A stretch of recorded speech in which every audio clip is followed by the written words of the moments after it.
Ladies and gentlemen, game point right now for Team Evil Geniuses. It's Puma versus Live Zerg. Let's go ahead and get into game number 2 of the ace match, where we have Daybreak being chosen by Live Zerg. I like the choice, but we have top right hand position Puma, the red Terran, bottom left hand position. Purple Zerg is Live Zerg. Yeah, and this map is in consideration for Season 7 of Blizzard. There's a recent poll that went out there, Retwerp, I don't know if you saw it, but they're basically polling the community. Which 2 maps do you want in the ladder pool? And I'm going to throw a tip out there. Go. I would like to be tipped. You know, I'm not. I don't want to look bad. No. I was going to say, like, if you don't know a lot about, like, if you're a bronze player, maybe don't vote. Is that mean to say? That's mean to say. I'm a mean person, aren't I? No, it's interesting. What do you it's think? Like, I don't know. Because I feel like, in my opinion, I think there are like 2 clear maps in that should be considered. Like the rest of them, I don't like so much. I don't know if you agree with me. I don't know. Because what if one day, right, the bronze players just rise up and say, I want fastest map possible in the ladder pool? Yeah. You see? Democracy fails at that point. Democracy fails. Yes, the majority is being represented, but the majority isn't necessarily always right. Yep, I agree. It actually applies in more than just StarCraft 2. Yes, indeed. It applies in life. It does. If you didn't know that already. For instance, look at the U.S. government and how it succeeds. What? What? Andre, talking about politics? Yeah, that's using politics. NASL as a platform to talk about my political beliefs? NASL officially endorses. Whoa! Don't ever say anything like that. The next president of the United States of America. Oh, okay, I'll take that. Yeah. See? You gotta be careful, though. I know. I knew. I did that on purpose. Just jokes, but I think everybody knows. If you live in America, you already know that the U.S. government, U.S. politics, U.S. everything fails. Yep. It's flawed. It's flawed. TTO. I mean, you go to university. You know. Yeah, man. You know. I know. Anyway, let's talk about this game. Okay. What do we got from Puma? Well, we have is that a factory? I didn't click on it. Yep, it is a factory. Gas on the field. No add-on just yet for the barracks. Probably going to add it on after this Marine comes out. Maybe? Yeah, it looks like he's going to do that and then lift that factory onto that reactor. This is always an interesting timing to me because the factory, like, it just sits there and derps for like 30 seconds while the reactor is finishing. Unless he builds a Hellion before the reactor finishes. Is he going to do it? Maybe. The factory's not done yet. Yeah, so I don't know what you think about this. I just feel like it doesn't feel refined to me. It doesn't feel like, look, the factory's just going to chill there for a second. Yeah. Not doing anything, not doing anything, not doing anything. I'll tell you what I do. All right, What? This is like mind-blowing. I make the reactor first and then make the factory. Why, you might ask? Well, I need Marines, right? But I don't need the Hellions like that. So why go and, try to get my factory out and not use it all when I can get the reactor out super fast, then get the factory, double Marine produce, lift it up, and then put down the factory. Voila! I just got 2 extra Marines out of my build. Good job, Andre. Hey. GG Nari. Live Zerg, meanwhile. Go ahead. Looks like he's about halfway done on that Ling speed. Not terribly unusual. Also getting a spine color out there. It's always interesting to see if they're able to take a third, but there are Hellions on the way from Puma, so their job is going to be to deny that creep spread, deny that third from going down, taking map control from the Zerg player. Yes, unless it's piloted by you, then what's the job?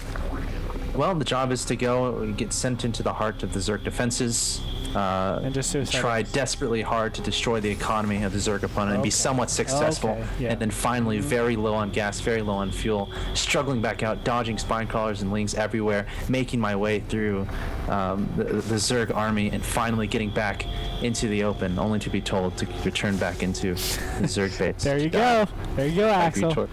Correctamundo. Thank you, sir. At least you're a good listener. Hey, man. Pride myself in my listening.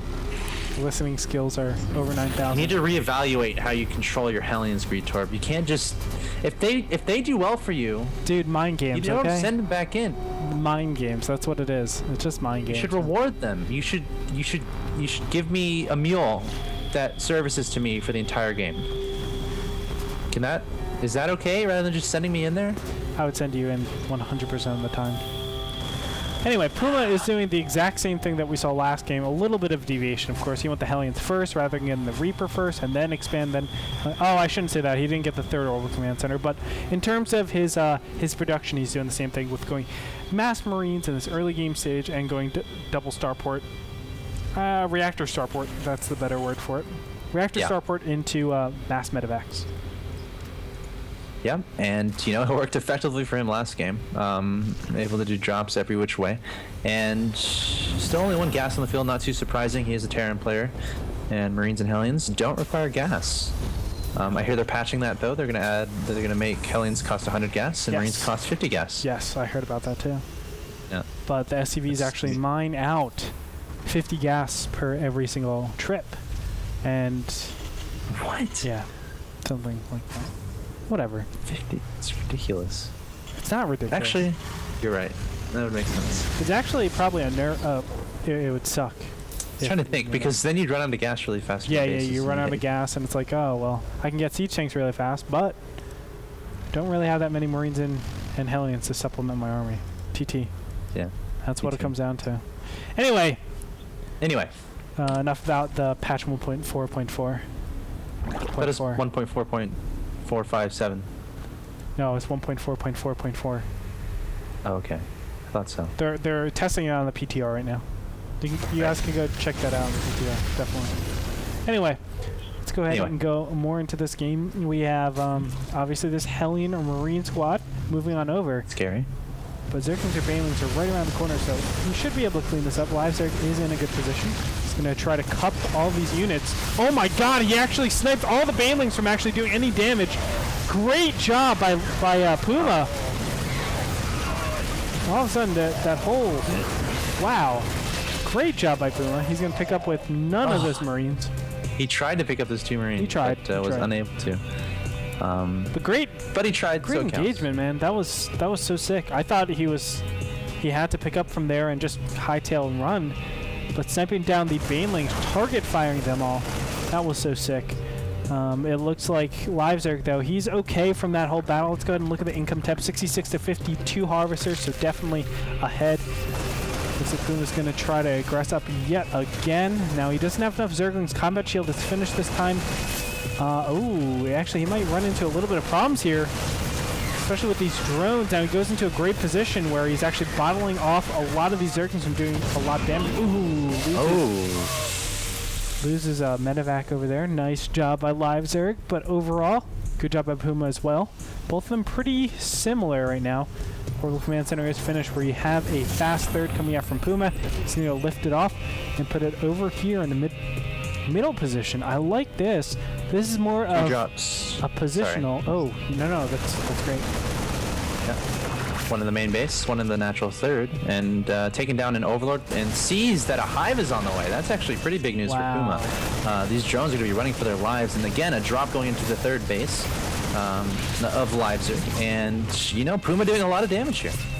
Yes, he is. Both drops will be cleaned up pretty effectively, but that Hive tech, that being shown is pretty big indication that Puma has a sizable window of opportunity to go and push and wipe out everything that LiveZerg has, because basically whatever you're getting, when you're getting that Hive tech, it's a pretty big investment if you're getting whether it's Ultralisks or it's Broodlords. There's no Spire. There's a big gap. I think he's making a Spire right. Nope, that's a Spine Crawler. So he's going Ultras. So he's going for Ultras? Or is it upgrades? It might be... Oh, it could be upgrades, but that would be really weird. No. He's going for Ultras. It's so wonky. Has he used it yet? Has he used anything with a Hive? No, he hasn't. I'm really curious. Not even upgrades yet. Interesting. It could be upgrades. That's actually something really important to... Oh, there we go. There's Adrenal Glands. I guess that makes sense. Okay, there's the Ultros Cavern. All right, so we spotted it out, but look at this time. Like, there's so much that Puma could be doing while the Ultra's Caverner is coming up. Of course, it takes 55 seconds for the Ultras to actually be made. Oh, God. How much gas for Ultras? 200 gas? Yeah, that's pretty... what are we saying? Oh, God, about drop? Ultraless Cavern gets canceled. Oh, wow. GG, yo. I think, is it 200? Yeah, it's 200 gas for an Ultra. I thought it was more than that for some reason. Another drop in the top left-hand corner. You can see this hatchery is going to be canceled as well, or it's going to be denied. Let's see. It gets denied. Ooh. No cancel. And the reason I'm like noting, like, Ultras, they cost a lot of gas. This Zerg player, he's only on 6 bases. 6 so, gas. you know... Yeah. Or, sorry, six It would gas. be awesome if it was on 6 bases. Yeah, no, yeah, that Ultras would be, like, that'd be completely fine. 6 gases, and you're spending the most of that gas on Ultras. You can't make much else. Yeah. So, yeah. Not only that, you have, like, all those upgrades you have to deal with. Of course, the melee attack, the Carapace, and the Chitness Planning, along with just making those Ultras. It's a lot of gas. You need those investors in there as well to just keep you safe. So you can't really... There's not a stage where you can just bank up money and you're fine. And that's the biggest problem, you know? You can't be self-sufficient without using up a ton of gas.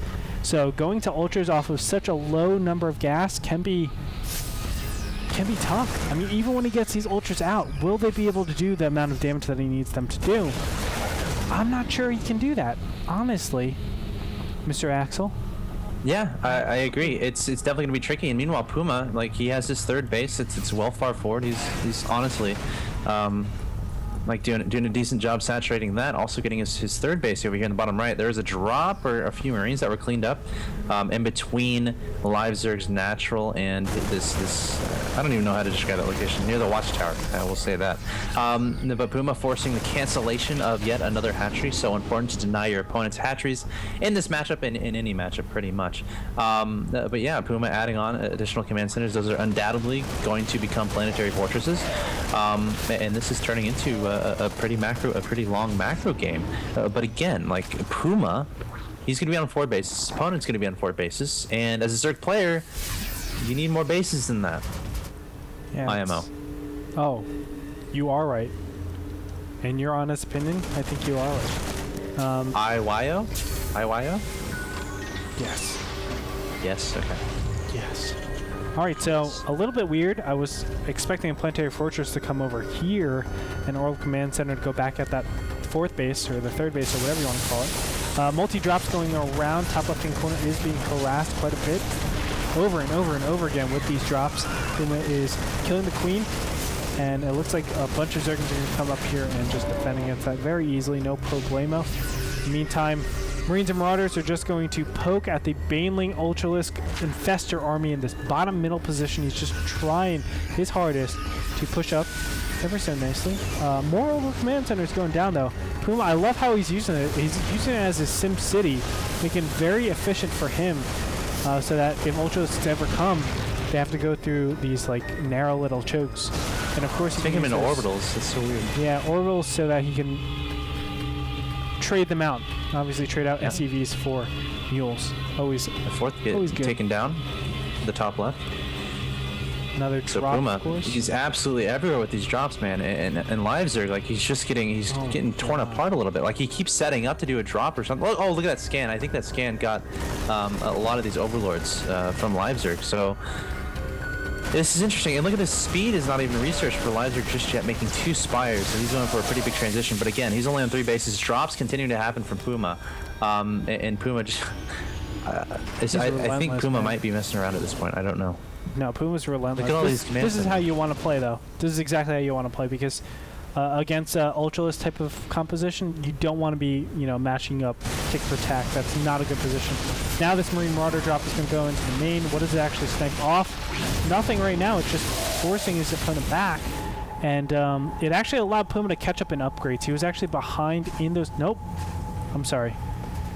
He's behind in upgrades. I thought he researched 3-3, but I guess I was looking at the Zerg for some stupid reason. Yeah, he's not catching up in upgrades at all. He's just relying on his army composition, which is Siege Tank Marauder.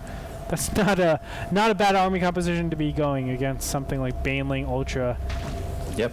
Definitely Look not. at all those tanks. Oh, goodbye. Oh. Goodbye, Medivacs. Yep. They're gonna be They are dead. fungled. They should. Would you, if you're one of those medevacs, would you drop your Marines before the fungal's finished? Yeah, I would. You would? Into the abyss. Yeah. Yeah. Are you in there? No, I'm not. Oh, well, I would still do it. You know, Puma's got a lot of nukes on the way here, getting Cloak on his Ghost as well, building command centers absolutely everywhere. There is a drop in the main base of Puma here, Gretorb. Oh, wow. So multi-pronged aggression. You can see Zerglings dropping in the main. In the meantime, Zerglings, Banelings, and Ultras are going to try to sneak by and kill off this third. There is a planetary fortress here, but will be enough. Those Banelings are going to hit, and that's the ones that are going to do a lot of damage. Yes, the third gets denied. But I'm pretty sure Puma might have a couple of command centers to spare. You can see Marines and Marauders are going to go up to this top right-hand position. Banelings and Zerglings are going to be cleaned up very easily. Top left-hand corner, those Marauders, only four Marauders kill off that hatchery. So when the dust settles, we have ourselves Rox.Kis Live Zerg with 3 barely mining bases, and Puma with 17 command centers that can be lifted off and put on that third. Really 17? Did you count? No, I exaggerated. Okay. I think you might be close to being right. 1, 2, 3, 4, 5, 6, 7, 8, 9, 10. Close enough. Close enough. I'm rounding up. If you add on the Ghost Rounding up. Academies, it's 17. No, I'm rounding up, dude. Nice. From 10 to 17. That makes sense. And instead of going from 10 to 7 or 10 to 0, that's what I meant. No, yeah. Yeah. 17 is what you have to do. And Right. Puma going for the death push here, Gretorb. And he should be pretty. Oh wow, he's doing the sundial. GG. Yo.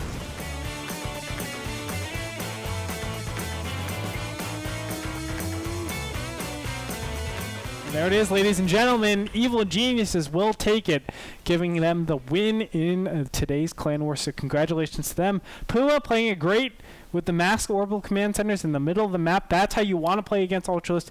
Very passive. Rely on your drops, and then from there, just wait for an engagement. Your opponent makes a mistake, and all of a sudden you're in a great situation where you can just push forward. GG no re. I mean, obviously he had great multitasking with those drops, killing off expansions, just being a constant threat to his opponent's expansions. That's the most important thing. He was able to deny as many as possible, and then get his own with his additional 70,000 command centers. So nice play by Mr. Puma. Love it.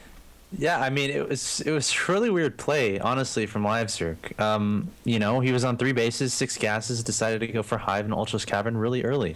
He made a lot of units early. I don't think his drone count was terribly high. I mean, in my opinion, the ideal way, just, you know, slowly go towards that Hive tech. You don't need to rush it out on 3 bases. Yeah. Get to 4 bases, and then I would start thinking about getting Hive tech. And I'd rather go Broodlords, I think. But, you know, TVZ late game, it's kind of mysterious right now, considering the ghosts aren't as effective. Yeah. But we did see 6 Ghost Academies, I think, went down by Puma, which was relatively interesting. Of course, he had won the game at that point by a long shot. But yeah, well played by Puma. He played that perfectly. Played the series like pretty darn perfectly. And EG takes the win. Yep, so congratulations to them, and that's going to do it for today, ladies and gentlemen. So I want to thank, before I actually go into my sponsors, I want to thank AxelToss. Thank you so much for casting with me. As always, glad to, be casting with you. Do you have any last words?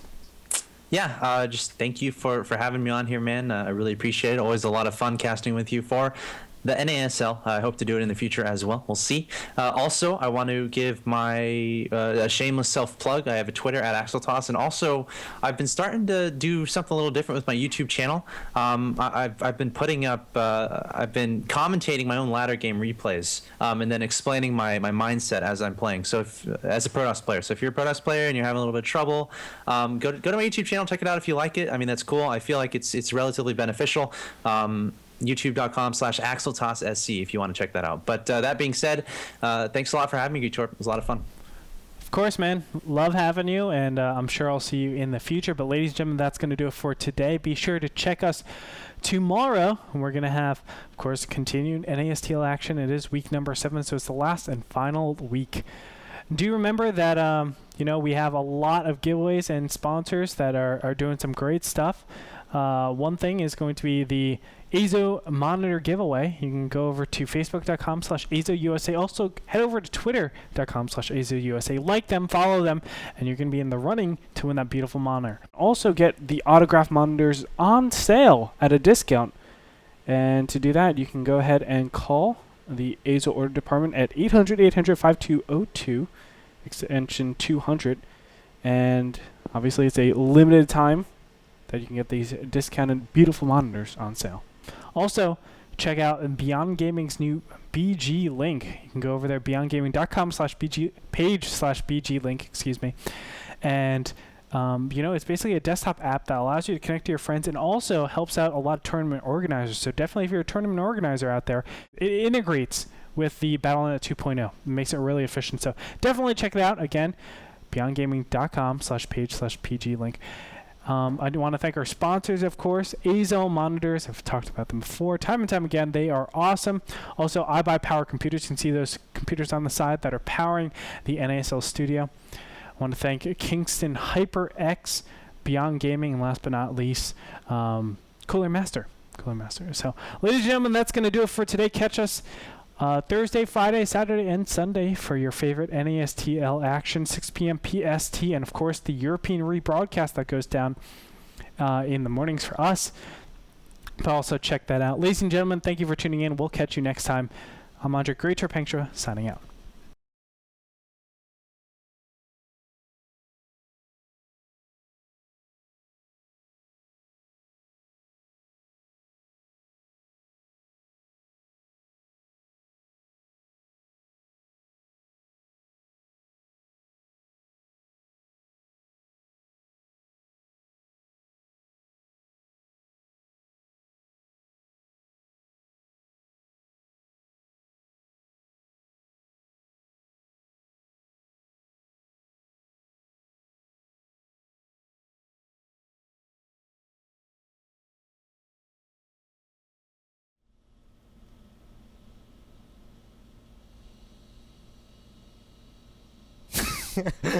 All right. And we're back. Delphi versus Stefano. They thought they were watching us still. Oh my god, NASL, your stream froze.